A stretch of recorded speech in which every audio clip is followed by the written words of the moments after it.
اللہ اللہ اللہ اللہ۔ پوری دنیا میں ایک واقعہ بہت مشہور ہوا، بڑی دھوم مچی ہوئی ہے اس واقعے کی۔ چند لمحوں کا وہ واقعہ ہے، لیکن اس چند لمحے کے واقعے نے پوری دنیا کو ہلا دیا ہے۔ سوشل میڈیا پہ اور ٹیلی ویژن چینلز پہ خبروں کا مرکز یہ واقعہ بنا ہوا ہے کہ ایک لڑکی جس کا نام مسکان، جس کے والد کا نام محمد حسین خان، وہ لڑکی چہرہ چھپا کے کالج جا رہی ہے۔ چند لڑکے آ کے اس کو تنگ کرتے ہیں، نقاب اتارنے کا کہتے ہیں، اور نعرہ تکبیر لگاتے ہوئے کالج میں داخل ہو جاتی ہے، کلاس میں داخل ہو جاتی ہے۔ کہنے کو تو ایک چھوٹی سی خبر ہے یہ، لیکن آپ دیکھ رہے ہیں پوری دنیا میں ایک پوری ہلچل مچ گئی ہے۔ بی بی سی جیسا مشہور چینل، نیوز چینل، اس لڑکی کو بلا کے اس کا انٹرویو لے رہا ہے، اس کے والد سے انٹرویو لیے جا رہے ہیں۔ تو یہ اتنا مشہور کیوں ہو گیا یہ واقعہ؟ وجہ اس کی ہے کہ یہ واقعہ اپنے اندر بہت سارے اسباق سموئے ہوئے ہیں۔ جتنے بھی پوری دنیا میں غیرت مند لوگ ہیں، وہ مسکان کی غیرت کو ہزاروں سلام پیش کر رہے ہیں۔ میں جو یہ کلپ ریکارڈ کروا رہا ہوں، اس کا ایک بہت بڑا مقصد مسکان کی غیرت کو سلام کرنا، اسے اپریشیٹ کرنا، اور اس جیسی دنیا میں جتنی بھی لڑکیاں ہیں جو حجاب کرنا چاہتی ہیں ان کو ہمت دلانا ہے۔ مسکان جیسی بہادر بہن نے چند منٹوں کے اندر، چند سیکنڈوں کے اندر وہ کچھ کر دکھایا ہے جو پردے پر لمبی لمبی تقریریں کرنے والے واعظین بھی شاید نہیں کر سکتے۔ مسکان کے اس چھوٹے سے واقعے نے پوری دنیا میں پردے کا تعارف کروایا ہے، پردے کا انٹروڈکشن کروایا ہے کہ پردہ محض ایک کلچر نہیں ہے، کسی قوم کا جیسے کلچر ہوا کرتا ہے۔ پردہ قرآن کا حکم ہے، مسکان قرآن کے اس حکم پر قائم ہے۔ میں حیران ہوں، میرا جسم میری مرضی کا نعرہ لگانے والی فیمنسٹ خواتین جو پاکستان میں، انڈیا میں، پوری دنیا میں ہیں، کچھ تو بولیں اس کے حق میں، کچھ تو بولیں مسکان کے حق میں۔ یہ عجیب بات ہے کہ جب جسم کو برہنہ کرنے کی بات آتی ہے، جسم کو بے لباس کرنے کی بات آتی ہے، تو فیمنسٹ ذہن رکھنے والی خواتین میرا جسم میری مرضی کے نعرے لگاتی ہیں کہ عورت آزاد ہے، وہ کپڑے پہنے نہ پہنے۔ لیکن یہ ادھوری بات کرتی ہیں۔ ان کی دعوت سے ہمیں یہ لگتا ہے کہ جہاں کپڑے اتارنے کی بات آتی ہے تو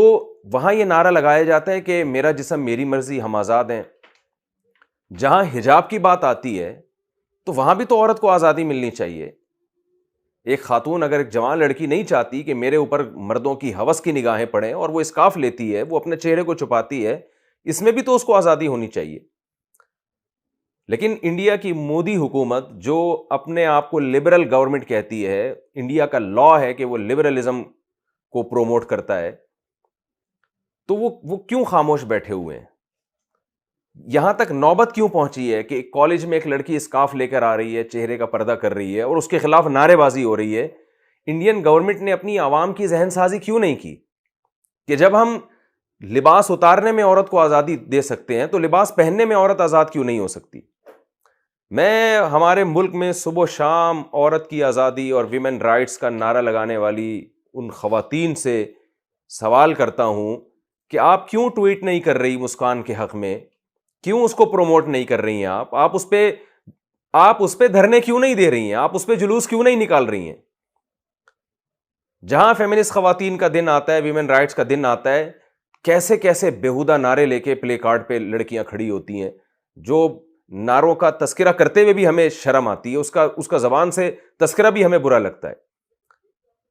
تو آپ یہاں بھی تو حمایت کریں نا کہ کوئی لڑکی اگر چاہتی ہے کہ میں مکمل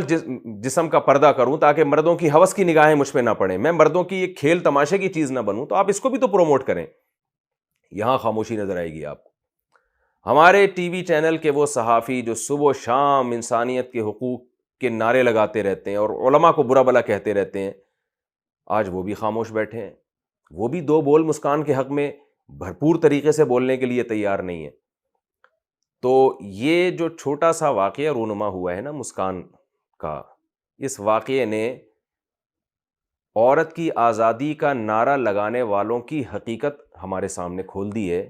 کہ یہ ان میں سے بیشتر لوگ اس نعرے میں منافق ہیں۔ یہ حقیقت میں عورت کو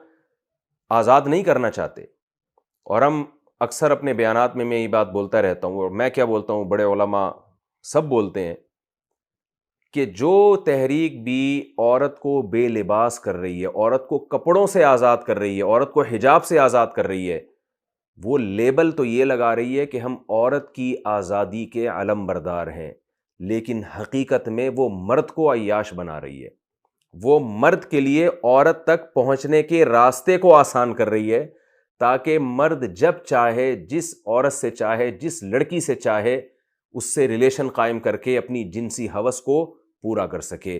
اسلام نے عورت کو حجاب کا راستہ دیا ہے کہ عورت ایک اٹریکشن کی چیز ہے، کوئی مرد جب اس کی طرف جانا چاہتا ہے تو اس لڑکی کی راہ میں اس کے باپ اور بھائیوں کی رکاوٹ ہو، پردہ رکاوٹ ہو، پراپر طریقے سے نکاح کا پیغام بھیجے اور اسے پراپر طریقے سے بیوی بنا کے گھر لے کر آئے، اور گھر لانے کے بعد اس کے حقوق ادا کرے، وہ تمام ذمہ داریاں پوری کرے جو ایک ہسبینڈ کی اور ایک شوہر کی ہوتی ہیں۔ لیکن وہ خواتین جو بے پردگی کو معاشرے میں پروموٹ کرنا چاہتی ہیں، وہ عورت کے حصول کو آسان بنا دیا، سستا بنا دیا۔ میں لوگوں سے کہتا ہوں، بتاؤ گرل فرینڈ کے کیا حقوق ہوتے ہیں؟ کیا اس کا نان نفقہ آپ کے ذمہ لازم ہے؟ کیا اس کی ماں کا وہی حق ہے جو بیوی کی ماں کا حق ہوتا ہے؟ کیا اس کے بھائیوں کا وہی حق ہے جو بیوی کے بھائیوں کا حق ہوتا ہے؟ کوئی رشتہ قائم نہیں ہوتا گرل فرینڈ بوائے فرینڈ میں۔ تو جو خواتین بھی بے پردگی کو پروموٹ کر رہی ہیں، وہ اصل میں اس عورت کا حق ضائع کر رہی ہیں جو باقاعدہ پراپر طریقے سے بیوی بن کے کسی کے گھر کی زینت بنی ہے۔ صبح شام کتنی خواتین کے کالز آتی ہیں ہمارے پاس، کتنی خواتین میرے اس دفتر میں ملاقات کے لیے آ چکی ہیں کہ ہمارے مرد کے دفتروں میں ناجائز تعلقات ہیں لڑکیوں کے ساتھ، وہ گھر میں ٹائم نہیں دیتے، اپنی بیویوں کے پاس نہیں آتے، 10 لڑکیوں کے ساتھ ان کی دوستیاں ہیں۔ میں ان خواتین سے کہتا ہوں کہ جن لڑکیوں کے ساتھ آپ کے ہسبینڈ کی دوستیاں ہیں، وہ لڑکیاں پردے کی پابندی سے آزاد ہیں، وہ سلیو لیس کپڑے پہن کے، وہ اسکرٹ پہن کے دفتروں میں آتی ہیں، مردوں کی ہوس کی نگاہیں ان کے پہ پڑتی ہیں، آپ کے شوہر کی نگاہیں ان پہ پڑتی ہیں، وہ مردوں کو اپنی طرف مائل کرتی ہیں، جس کی وجہ سے مرد جو خراب مرد ہوتے ہیں ان کی طرف مائل ہوتے ہیں۔ معاشرے میں جہاں خیر ہے وہاں شر بھی ہے۔ لوگ ایسے موقع پہ یہ کہتے ہیں کہ بھئی جو خراب مرد ہیں وہ ان کی طرف جائیں گے نا، مرد کو چاہیے اپنی نظر کی حفاظت کرے۔ دیکھیے، برائی کا کوئی بھی ذریعہ ہو نا، ہمیں اس ذریعے پر پابندی لگانے کا حکم ہے۔ ایک چرسی اگر چرس لے کے لوگوں کے سامنے بیٹھ کے پینا شروع کر دے، آپ اپنے بچے کو وہاں جانے سے روکو گے کہ بیٹا وہاں چرسی بیٹھے ہوئے ہیں، چرسی ایک چرس پی رہا ہے، آپ وہاں جا کے چرس نہ پیو، اس لیے کہ اس بات کا خطرہ موجود ہے کہ آپ کا بیٹا بھی خراب نہ ہو جائے، وہ بھی نشہ نہ کرنا شروع کر دے۔ وہاں اگر کوئی یہ منطق پیش کرے کہ آپ اپنے بیٹے کی ایسی تربیت کریں کہ وہ چرسیوں میں سارا دن بیٹھا کرے مگر وہ چرس نہ پیے، لہذا اس کو چرسیوں میں بیٹھنے دو آپ، تو کیا یہ لاجک صحیح ہوگی؟ آپ کہیں گے میں دونوں طرف سے کام کروں گا، اپنے بچے کی تربیت بھی ایسی کروں گا کہ وہ نشے کے قریب نہ جائے، لیکن میں حفظ ما تقدم کے تحت اپنے بچے کو نشہ کرنے والے لوگوں میں بیٹھنے بھی نہیں دوں گا۔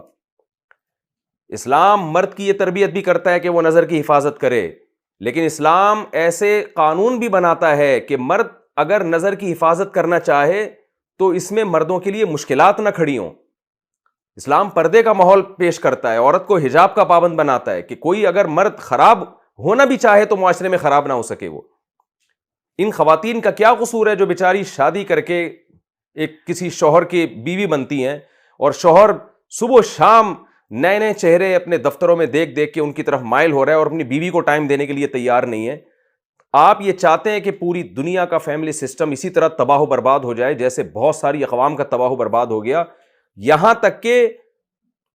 فادر جو ہے نا، فادر کی ڈیفینیشن چینج ہو چکی ہے۔ ایک زمانے میں فادر اسے کہا جاتا تھا جو آپ کی والدہ کا ہسبینڈ ہو، اور اب اسے بھی فادر کہا جانے لگا ہے جو اللیگل، جس کے کسی عورت سے ریلیشن ہوئے اور اس کے نتیجے میں آپ پیدا ہو گئے۔ تو آپ چاہتے ہیں کہ آپ کے معاشرے میں یہ خالہ، پھپھی، چچا، ماموں، بھتیجی، بہو، دیور، جیٹھ، جٹھانی، یہ سارا سیٹ اپ برباد ہو جائے۔ گرل فرینڈ بوائے فرینڈ کا رشتہ وہی ہوتا ہے جو میل فیمیل کا جانوروں میں آپس میں رشتہ ہوتا ہے۔ تو ہر وہ تحریک جو نکاح کو معاشرے سے ختم کر رہی ہو اور بے حیائی کو پروموٹ کر رہی ہو، اسلام چونکہ دین فطرت ہے، اسلام ایسی کسی تحریک کو کبھی برداشت نہیں کرتا، کبھی قبول نہیں کرتا۔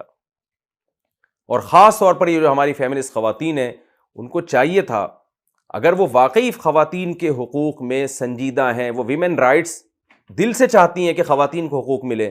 تو انہیں چاہیے سب سے پہلے مرد کو وفادار بنائیں کہ جس عورت سے وہ نکاح کرتا ہے اس سے وفا کرے، اور وہ تمام چیزیں جو اس کی اپنی بیوی کی طرف اٹریکشن میں رکاوٹ کا ذریعہ بنتی ہیں ان تمام چیزوں پہ پابندی کا مطالبہ کریں، اس کے لیے آواز اٹھائیں، اور مرد کی اپنی بیوی کی طرف اٹریکشن میں جو چیز سب سے زیادہ رکاوٹ بننے کا ذریعہ بنتی ہے وہ گھر کے باہر بے پردہ عورتوں کا جسم ہے، جو مردوں کو اپنی طرف مائل کرتا ہے، جو ان کے خاندانی نظام کو تباہ و برباد کرتا ہے۔ تو میں دوبارہ اپنی بات کی طرف آتا ہوں کہ جو تحریکیں عورت کی آزادی کے نام پر اس کو بے لباس کر رہی ہیں، اس کے جسم سے پردے کو ختم کر رہی ہیں، خوب اچھی طرح سمجھ لیں وہ عورت کو آزاد نہیں بنا رہی، وہ عورت تک مرد کے پہنچنے کو آزاد کر رہی ہیں، مرد کو آزاد کر رہی ہیں کہ وہ آزادی کے ساتھ جب چاہے عورت تک پہنچ جائے، جس عورت سے چاہے اپنی ٹھڑک پوری کرے، اپنی خواہش پوری کرے۔ تو مردوں کی آزادی کا، مردوں کی عیاشی بڑھتی ہے، اس سے عورتوں کی عیاشی نہیں بڑھتی۔ تو اس لیے ہم مسکان کی عظمت کو سلام کرتے ہیں کہ اس نے پردے پر مضبوطی دکھا کر پوری دنیا کو یہ پیغام دیا ہے کہ اگر عورت آزاد ہے تو جیسے پردہ نہ کرنے میں اس کو آزاد سمجھا جانے لگا ہے تو ایسے ہی عورت پردہ کرنے میں بھی آزاد ہے۔ اور مسکان کے اس واقعے میں اسلامک کنٹریز میں رہنے والی خواتین کے لیے بہت بڑا سبق ہے کہ ایک لڑکی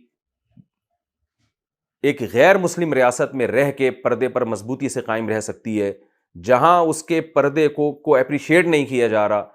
جو خواتین عرب کنٹریز میں رہتی ہیں، جو خواتین پاکستان میں رہتی ہیں، جو ملیشیا میں رہتی ہیں، جو ترکی میں رہتی ہیں، جو اسلامک کنٹریز میں رہتی ہیں، جہاں پردے کو اچھی نگاہوں سے دیکھا جاتا ہے، تو ان کے پاس کون سا اب عذر باقی بچا ہے کہ وہ پردے کے بغیر گھومیں؟ کتنی بڑی ہمت دکھائی ہے۔ قرآن مجید میں اللہ تعالیٰ نے فرعون کی زوجہ حضرت آسیہ کا بھی تذکرہ کیا اور حضرت مریم کا بھی تذکرہ کیا، اور اللہ نے نوح علیہ السلام کی زوجہ کا بھی تذکرہ کیا کہ نوح علیہ السلام کی زوجہ ایک پیغمبر کی بیوی ہو کر نقصان میں جائے گی، آخرت میں آگ میں جلے گی، اور فرعون کی بیوی ایک کافر اور ظالم بادشاہ کی بیوی ہو کر بھی جنت میں جائے گی۔ تو فرعون کی بیوی نے چاروں طرف کفر کے ماحول میں اور اللہ کے مخالف ماحول میں اس نے اسلام پر قائم رہ کر دکھایا۔ تو ہماری اس بہن مسکان نے بھی چاروں طرف جب اس کے حجاب کی حوصلہ شکنی کی جا رہی ہے اس وقت حجاب کو پروموٹ کر کے دکھایا، نعرہ تکبیر لگا کے دکھایا۔ تو ہم سمجھتے ہیں کہ جیسے فرعون کی بیوی آسیہ میں رضی اللہ عنہا میں عورتوں کے لیے عبرت کا سامان ہے جس کو قرآن بیان کرتا ہے، ایسے ہی ہماری اس بہن مسکان کے اس واقعے میں ہماری ان بے پردہ عورتوں کے لیے عبرت کا سامان ہے جو اسلامک کنٹری میں رہ کر بھی اسکارف نہیں لیتی اور پردہ نہیں کرتی۔ میں اپنی بات کو آخر میں چند ان الفاظ کے ساتھ ختم کروں گا۔ آپ کو پتہ ہے کہ مسکان جس شہر سے تعلق رکھتی ہے اس کو کرناٹک کہتے ہیں، اور یہ ٹیپو سلطان کا شہر ہے۔ ٹیپو سلطان کا ایک مشہور مقولہ ہے کہ شیر کی ایک دن کی زندگی گیدڑ کی 100 سالہ زندگی سے بہتر ہے۔ تو میں کہنا چاہوں گا کہ اگر آج ٹیپو سلطان زندہ ہوتا اور یہ جو فیمنسٹ عورتیں جو عورت کو بے لباس کرنا چاہتی ہیں، پردے کی قید سے آزاد کرنا چاہتی ہیں، پردے کی پابندی سے آزاد کر کے مردوں کو عیاش بنانا چاہتی ہیں، ٹیپو سلطان اگر زندہ ہوتا تو اپنے قول کو چینج کر کے یوں کہتا کہ مسکان جیسی غیرت مند باپردہ لڑکی کی ایک دن کی زندگی ان ہزاروں عورتوں کی زندگی سے کروڑہا گنا بہتر ہے جو میرا جسم میری مرضی کا نعرہ لگا کے معاشرے میں بے حیائی، زنا اور بدکاری کو پروموٹ کرتی ہیں۔ اللہ تعالیٰ ہمیں مسکان کے اس واقعے سے سبق حاصل کرنے کی توفیق عطا فرمائے، اور مسکان نے جو پوری دنیا میں پردے کو پروموٹ کیا ہے، ہم تشدد کے قائل نہیں ہیں، ہم اس کے بھی قائل نہیں ہیں کہ کوئی لڑکی اگر بے پردہ گھوم رہی ہے تو آپ اس پہ سختی کرنا شروع کر دیں۔ جو آپ کے ملک کا لاء ہے، کسی کو بھی قانون ہاتھ میں لینے کی اجازت نہیں ہے، لیکن ہم یہ کہتے ہیں کہ آپ اگر بے پردگی کے معاملے میں عورت کو آزادی دلانا چاہتے ہیں تو پردے کے معاملے میں بھی عورت کو آزاد ہونا چاہیے۔